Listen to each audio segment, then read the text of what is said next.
Aint Superstitious by Willie Dixon. So this is a 12-bar blues in the key of F. And it's like an F major tonality, but it's also like a power chord tonality. So what you can do is you can make a bar chord, like an F major bar, but then like not always strum all 6 strings. You can just kind of emphasize the lower strings and get that kind of a sound. On the 4 chord, you can play a B flat power chord. You can also play this same idea up here, and then you can play a C7 on the 5 chord. So one thing about this song, when I listened to it, when I started working on it, I noticed there was a lot of instrumentation, like different layers, and there was riffs going on. That kind of a riff, which I'll show you in a second. There was another riff. But when I tried to like just add in a lot of riffs, like it was okay, but it didn't really. It wasn't rhythmic enough, and there was no way I could really capture the different layers. So what I tried to do instead was just make it very rhythmic with a strum, with the right hand instead of the left hand. So even though it ended up sounding a little bit different than what I wanted, I think it works because it's more important. Like the groove is always like the most important thing, I think, or one of the most important things. So it was just a different way to capture the groove. Just really.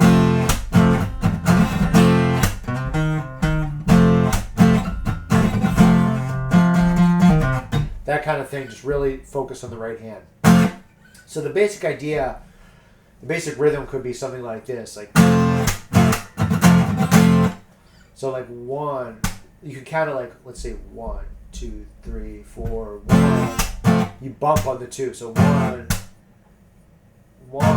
and so strum on the and then follow it up with a 4. So 1, 2. And a 4. So let's just do that slowly. And you could make it into a 2-bar riff and follow it up with this like this idea. So which I'll show you the notes in a second, but the whole thing would sound something like this.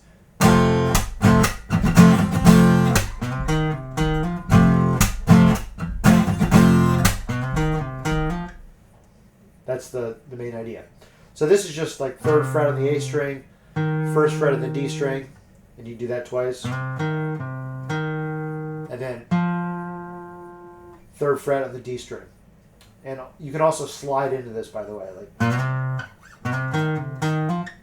I look at this like 5th, 7th, 5th, 7th root.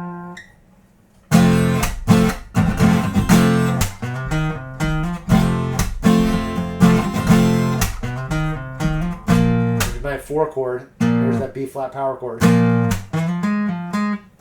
Notice I can do the same riff but just moved up 1 set of strings.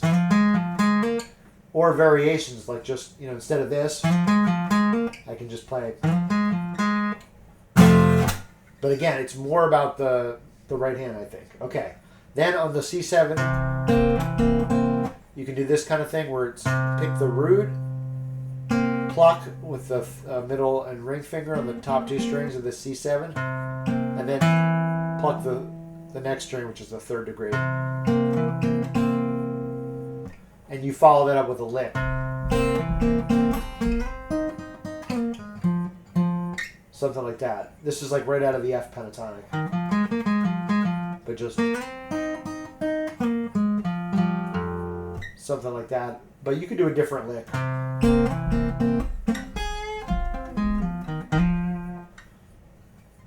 Alright, so there's no real intro. You can just start it with 12 bars of that.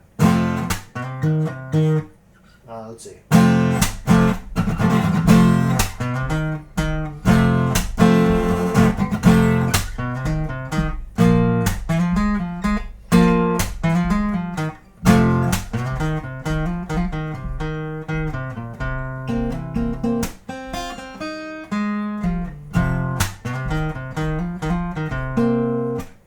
right, so a couple things in there. One thing, just at the very end, notice I did this.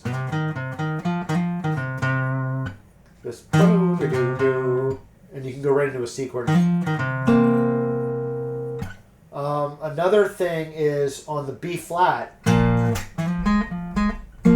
Sometimes I'll play it like this, just without the lower B flat. So just like a 2-note low power chord, like 5th root.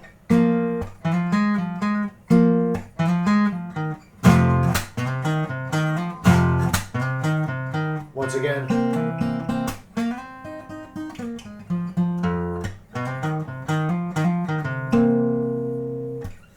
Then right into the lyrics. Well, I ain't superstitious, but a black cat crossed my trail.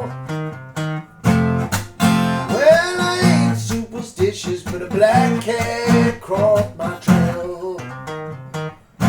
Now notice, I'm not always playing like that riff as often as I did on the intro. I just played it like once at the end of the first 4 bars, and then when I went to the B flat, I didn't play it at all, and then I went back to the F.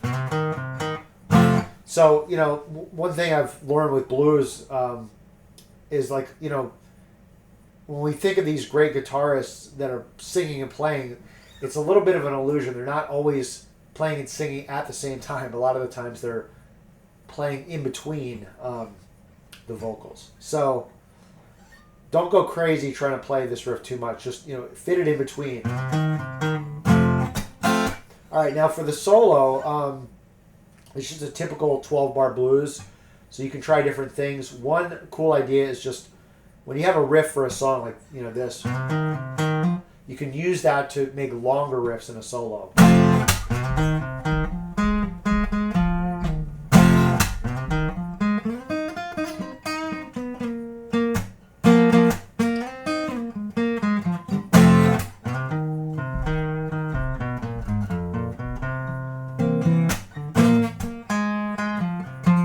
Just like a starting point. Another thing is, like, you can just repeat.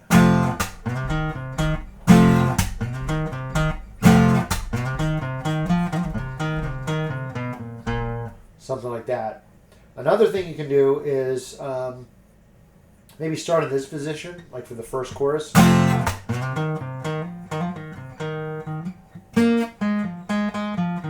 Play your 12 bars, and then the next one you can play it up here.